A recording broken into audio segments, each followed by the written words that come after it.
We're gonna sacrifice the Angelic Skirmisher to get...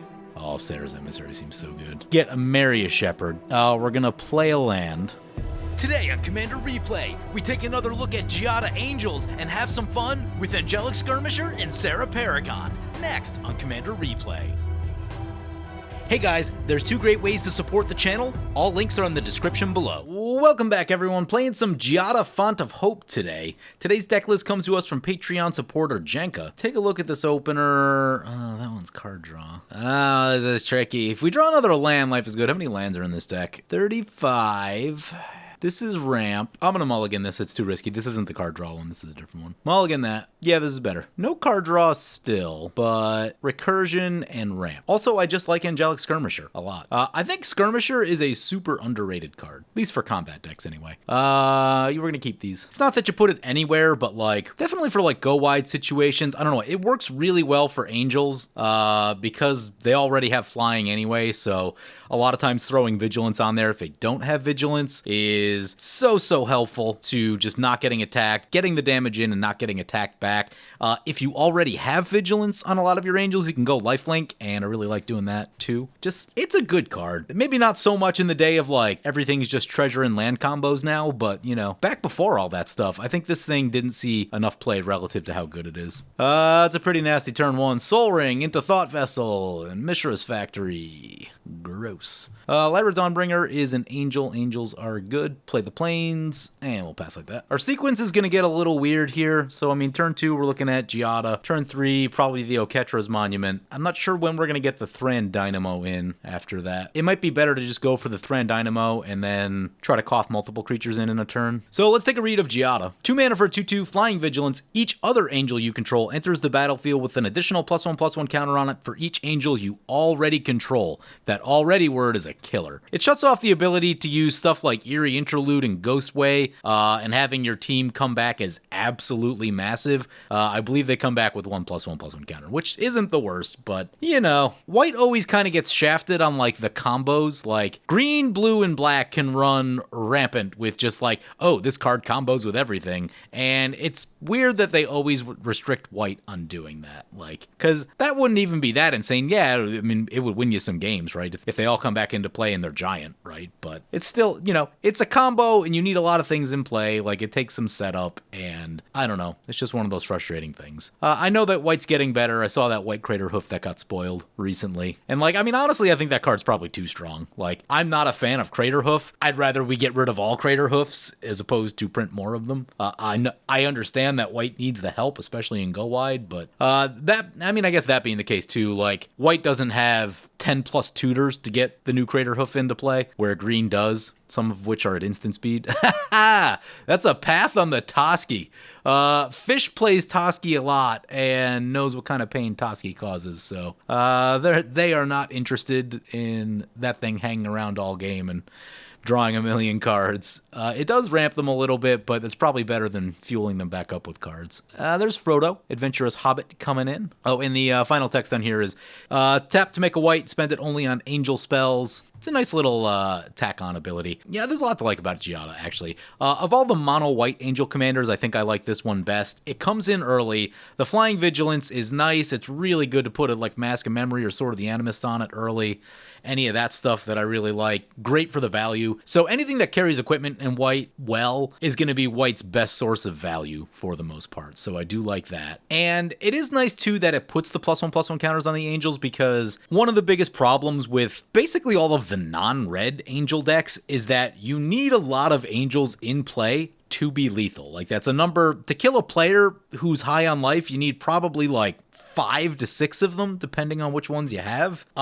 Where, like, when I play Aurelia, a lot of times, you know, 2 to 3 angels plus Aurelia is enough to kill at least a player because of the double combat. So you just need less of them in play, and it's an easier board state to set up, where, like, actually getting a lethal board state in mono white angels, you need a lot of things to stay in play, and you need opponents to not be playing board wipes every turn. So it can be a lot to ask.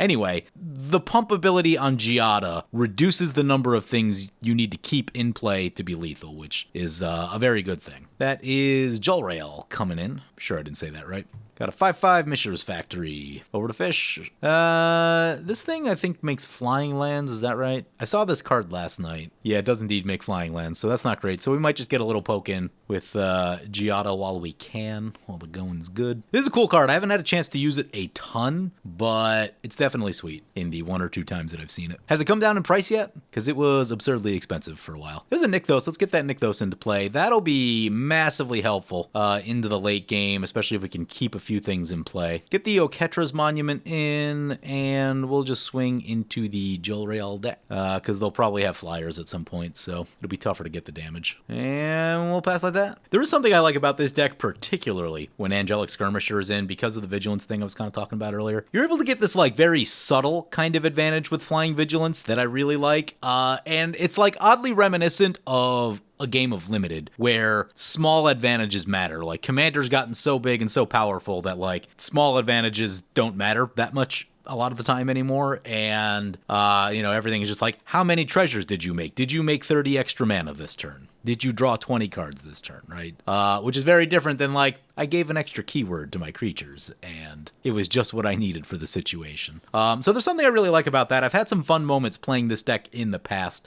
with that, particularly when there's a lot of creatures out there, and you're able to attack and play defense at the same time. A lot of it kind of comes down to Skirmisher and being able to choose those modes. Fish going on the attack over to Annihilator with the Frodo. Yep. Teferi's Ageless Insight. Gross. Mishra getting animated again. Oh, now they hit it with the thing. Oh, they're going to hit it on a different land. Okay. Opponent doing some attacks. I have mixed feelings on Dictate of Heliod in this deck. So on one hand, angels are not dragons. They're always a little bit smaller. So most of your angels going to be 4/4, 5/5s. Occasionally, there's like some 5/6s. Occasionally you get to 6 power on an angel, naturally. And there are usually just things on the board that are bigger than your angels. Green creatures, dragons, demons, stuff like that. So I understand the sentiment of trying to get a little size on them. I just don't know if I don't know if Dictate is truly strong enough. Like, if it was an Elish Norn for sure, right? Because Elish Norn has a massive impact on the board. But yeah, I wonder about this Dictate. We'll see how it plays out. Anyway, it brings it back to our turn. There's a Mind Stone, so I think we just go on the big ramp turn right here. Play the Plains, play the Thran Dynamo, play the Mind Stone. Depending on how this turn goes, that Mind Stone may get cracked. We'll see. Actually, can we just crack it now? We have like pretty good ramp. Yeah, I'm just going to crack it now. Because we have this thing, so we can like theoretically get it back. There's our next land. I feel much better having that land drop lined up and knowing that it's there waiting for us. We'll poke into fish real quick. Make sure no flyers or anything. So yeah, like next turn we could theoretically go Sarah Paragon, get back the Mind Stone, crack it again. You know, just a cute little way to get some extra cards. I'm here for it. Let's take a look at what our opponents are playing today. First up is Fish Said Fish piloting Sam Loyal Attendant and Frodo Adventurous Hobbit. We'll take a read of both. Frodo is a 2-mana 1/3, partners with Sam, has Vigilance. Whenever it attacks, if you gain 3 or more life this turn, the ring tempts you. Then if Frodo is your ring bearer and the ring has tempted you 2 or more times this game, draw a card. So it's generally unblockable and slowly draws cards. And then there's Sam, who partners with Frodo and is a 3-mana 2/4. At the beginning of combat on your turn, create a food token. Activated abilities of foods you control cost 1 less to activate. I saw someone playing a deck last night that was like basically the entire Fellowship. It was like most of the legendary characters. I don't know that it had a ton of theme other than that, but I've heard there's some pretty nasty things you can do with Frodo and Sam. There's a Senegal Helpful Guide, 3-mana 4/2. At the beginning of your end step, if a creature died under your control this turn, the ring tempts you. Whenever the ring tempts you, target opponent reveals cards from the top of their library until they reveal a land card. Put that card onto the battlefield tapped. Rest into their graveyard. That is interesting. Well, it looks like they're going to do that to us. Getting some things into our graveyard isn't the worst. Let's see what we hit. Pyre of Heroes is not the one that I wanted to lose, although we have that Sarah Paragon, so we can get some stuff back. Oh, we can get a Dowsing Dagger also. Is this once per turn? Yep, once per turn. So we got a couple things that we can get back with the Sarah Paragon. We do need it to stick in play, though, for all of that. No blocks for the attacks here. Pyre is a good one, too. Gets us to the things we really want. What do we think the chances are that Fish has another removal spell? Our middle opponent, by the way, is Zombie Caller, piloting Colfenor, the Last You. 6-mana 3/7 with Vigilance and Reach. Whenever it or another creature you control dies, return up to 1 other target creature with lesser toughness from your graveyard to your hand. Cool little deck. It can be very aristocrat-y if you want it to be. I forget if he said if he's doing a Tree Folk thing or not. I actually need to get this for my Angel deck. There's a bad habit of, like, it's really tough to get back, like, Sword of the Animist and Mask of Memory when those get blown up. And, you know, that does happen from time to time. Because By the time I get a Maria Shepherd, I'm usually trying to get something bigger than that back. Once a Maria Shepherd's in, you're trying to get like Avacyn or Sarah's Emissary, or, you know, one of your big things. And it rarely gets to the point where you have enough time to also get back your little things. So yeah, I should definitely pick one of these up. Looks like they've come down to about $5. That's not too bad. That is an improvement from where they were. Oh yeah, at release they were like 20. Gross. 5 is much more manageable. Comes a Sylvan Advocate, and the lands get pumped up. Yeah, we're doing the lands thing. He is not great. Going to be taking some damage here. They unfortunately left some open mana, and then they're going to draw cards. Yep, that's not great. At least they'll be, yeah, they go up to like 10 cards here, so hopefully they tap out so they don't have the interaction. That would be very nice. Trying to get rid of a card. Up to 11. Oh my god. Okay. They do Reach. Really? Spider Silk Armor? Yeah, that's annoying. Yeah, I was hoping to just blast in there with the Dowsing Dagger. Reach is not great for us. I do think this deck might be a little bit removal light, having played a few games with it already. There's another Plains. Play the Plains. Yeah, get the Sarah Paragon. We do get a 1/1, which is nice. Gives us some blocking. Getting chipped to death. And get the Dowsing Dagger from our graveyard. We'll give Zombie the plants. We'll equip this thing. We're going to swing into Zombie because we really want this to go through. They have no open mana. This thing comes in as a 4/5 too. Also solid. We hit. Dowsing Dagger's going to flip. That's good news. Curious about this. Transform Dowsing Dagger. So the land still has the text on it that if it dies, it gets exiled. But, you know, lands are much harder to destroy. You do need very specific things to do it, though that does put slightly more of a target on it, but that is okay. Do we also try to jam Lyra right here? Yeah, I think we do. Problem is, Lyra, if someone has a board wipe, they're going to play it if we play Lyra. But I guess I'm going to take that risk. So Lyra in, team gets bigger. And yeah, that's a decent turn right there. So if we untap next turn, we're probably not talking about lethal, but we're talking about being able to do a lot of damage, potentially gain a lot of life. Oh yeah, the lifelink. We'll see if the board wipe comes down. Maybe I should have held the Lyra. It just all depends on whether someone has the board wipe or not. If they don't, that play looks great. If they do, it looks awful. All right, dodge one board wipe. Trample Haste. When motivated pony attacks, attacking creatures get +1/+1 until end of turn. If a food enters the battlefield, untap those creatures and they get an additional +2/+2. Yeah, seems good. So they all get +3/+3 now? Is that what's happening? Gain 3 life. Everything over to Annihilator. Yep. Let's take a read of their commander, by the way. So they're piloting Jolrael, Voice of Zhalfir, one that I saw last night. 4 mana, 3/3, I think, naturally. And at the beginning of combat on your turn, up to 1 target land you control becomes an XX green and blue bird with flying and haste until end of turn, where X is the number of cards in your hand. It's still a land. Whenever a land creature you control deals combat damage to a player, draw a card. Yeah, so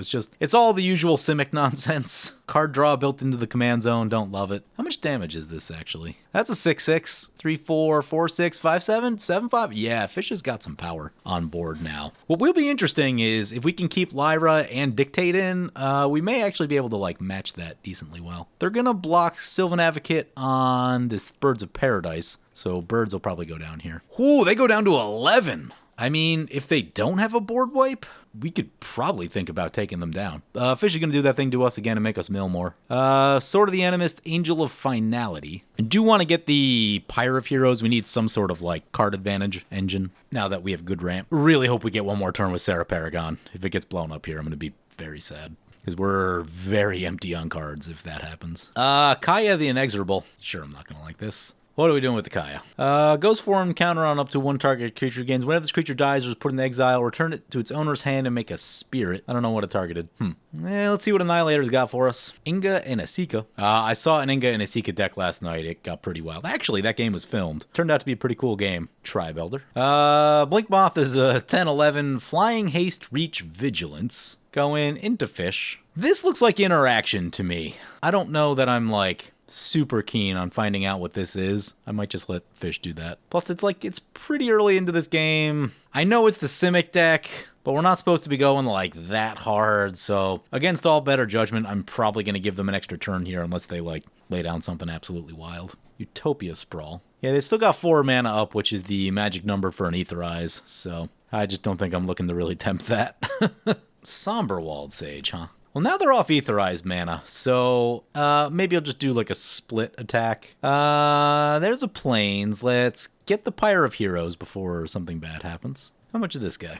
5 mana for that. I'm excited about doing the keyword thing right here. I just hope we don't get blown out. That would not be great. What do we have for 7 drops in this deck? Sarah's Emissary, Amaria Shepherd, and Angel of the Dire Hour. Only one of those is really good. Now, Amaria Shepherd is very good. Oh, no, Sarah's Emissary is good too. That is all very interesting. Let's get the Skirmisher. That'll trigger the Oketra's Monument. Another 1/1 for us. Go to combat. So we have Lifelink already, so we're going to get Vigilance right here. And this is what I'm going to be talking about. This is multiple keywords on all of our creatures, and this is going to be awesome. Let's go Vigilance. I'm going to save that Dictate play for when it really matters. Fish appears to have no blocking. 4/5 blocker, 0/2 blocker. Who's going where? Send this big one into Fish, this one into Annihilator, and the little one into Zombie. Does it make sense to attack with the 1/1s? Not really. And we've taken some punishment. Down to 25. Pretty early into this game, so I am excited to gain this life back. Team Lifelink is really good. Yeah, I just really enjoy Angelic Skirmisher. Great for combat decks. Opponent's gonna throw a Somberwald Sage in front. I am fine with that. I think they gotta get new Achroma in this deck, because there's a lot of keyword play in this deck. And plus, new Achroma gives you a way to close things out, which I really like. We go back to 40. That is nice. Fish is down to 20. Zombie 25. Annihilator 11. Lost a creature. Yeah, that all worked out. So, I mean, we gotta be careful now because, like, we are definitely into board wipe territory. What I'm gonna do is, as much as I like the Skirmisher, well, let's see what other options are. Who's at 5 mana? Oh, we could sacrifice the thing to Norn's Choir Master. Oh, that's an angel. What do we proliferate? Oh, the counters. Oh my god. Might just keep that one in the back pocket.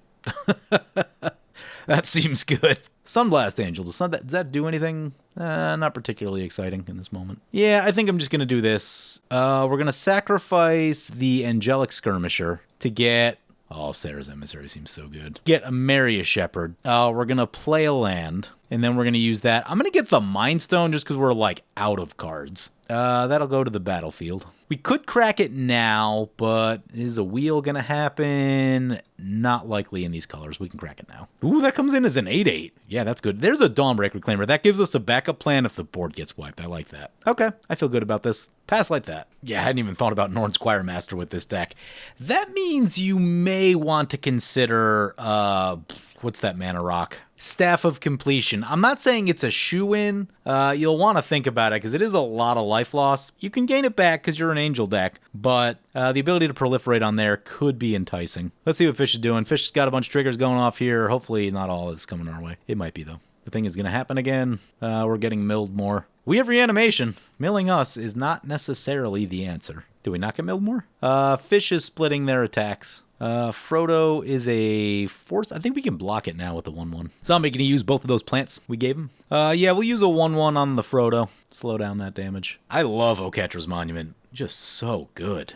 That, if you're running Skull Clamp, it's like one of the things White does well. You can tutor for equipment, tutor for Skull Clamp with your Oketra's Monument. It's a good time. I would actually love to do that right now because we are pretty low on cards. But Annihilator going down to 5. Ao the Dawn Sky. Yeah, that's a card. Very interesting card. Haven't adopted it into a ton of my decks. That said, every deck slot is super crowded now.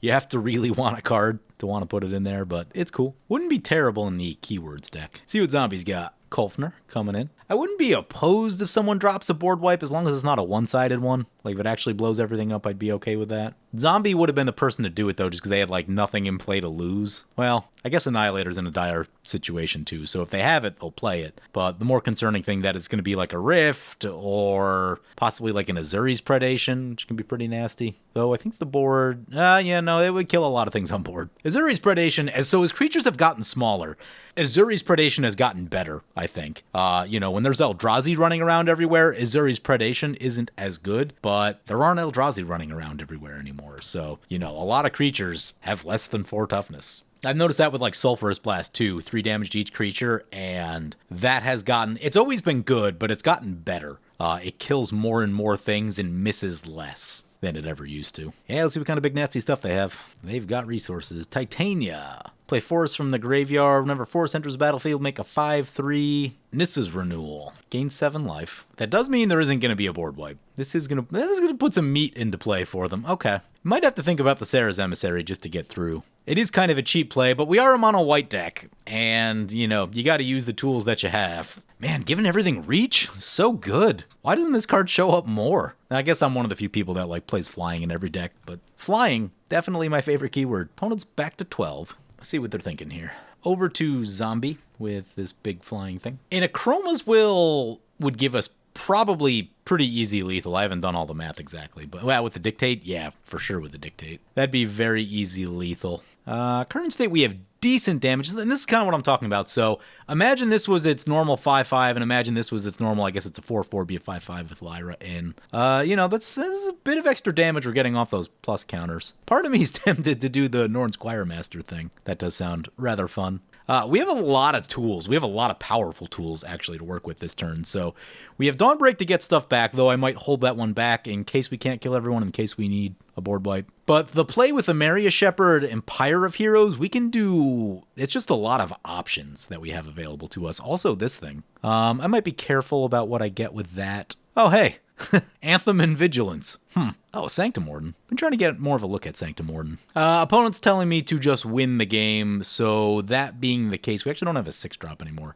We can get one, though. How's this thing work? You may remove a counter from a creature you control. If you do, draw a card, enters the battlefield, or attacks. Oh, we can draw cards with that? Okay. Play a Plains. Amaria Shepherd, the... Sanctum Warden. Oh man, that seems really good in this deck too. Man, there's so many cool little interactions with Giada doing the +1 counters that like you don't get in other Angel decks. Really, really like that. It's any counter, right? Or is it? You may remove a counter from a creature or planeswalker. Yeah, let's do it. Oh my god, it's a 10/10. Use the ability. Remove a counter. Remove a +1/+1 counter. Herald of War. Love it. And we get a 1/1. Then we shall sacrifice the thingy to get the Sarah's Emissary. Naming creatures. Was trying to avoid it, but like people or Zombie had to go, and everyone's just kind of in the like end it step. Play this Dictate and get down to the attacking.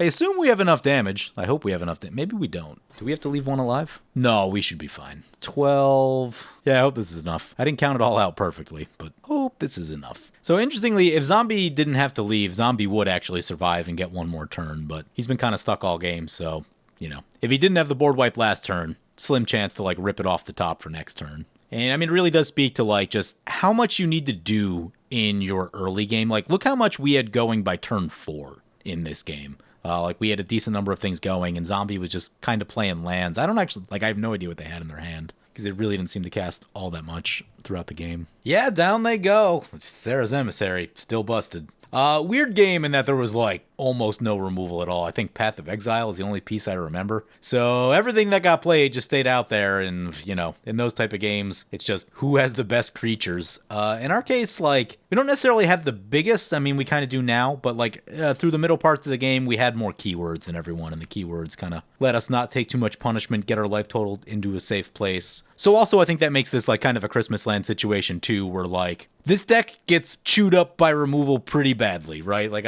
this is the third game I filmed with it, trying to get this video, and thought there was anything terrible about the first two, but, like, people brought decks that were just, like, clearly stronger. This deck is very fair in what it does, right? It lines up a bunch of creatures, tries to make them big, tries to give them some keywords, and then just smack away with them.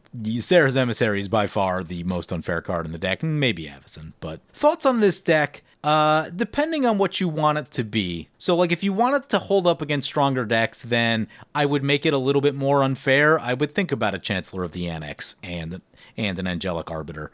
Those are powerful effects. Those would have been really great against all the creature stuff happening on board. Any number of stacks pieces. Blind Obedience is just so well positioned right now. I love what that brings to the table. Honestly, I would add just a couple more equipment to the deck.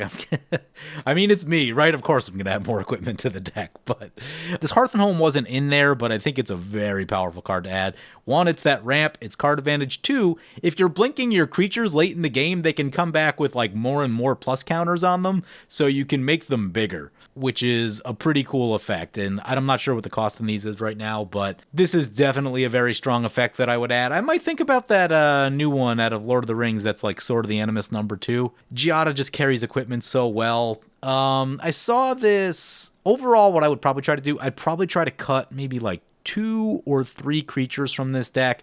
I have the situation of just, I want one more of everything in this deck. I want more card draw. I want like 1 or 2 more pieces of removal. It's hard to get all of that, so you kind of have to pick and choose. I would cut from like, Sarah's Avenger's okay, has keywords on it, which I like, but I don't know. Segovian Angel isn't doing a lot for me. Like, I'd probably cut that one. I just don't think it's impactful enough. I'd be much happier with a card draw or removal spell in that slot, as opposed to just like another beat stick creature. The other one, Emancipation Angel, I'm not sure on yet. There are some applications for it. Historically, I haven't run it. Again, I'd probably look for something more impactful, another piece of card draw, another piece of removal. Where'd that other one go? Oh, I know what I cut. I cut the Rumor Gatherer. That's one that I would probably cut. I don't know if this deck coughs down enough creatures to really be effective at getting the card draw with that. Honestly, like if you're wanting that for card draw, I would just run more tutors for Mask of Memory is what I would do. Or add either a Rogue's Gloves, if you can afford it, Fire and Ice.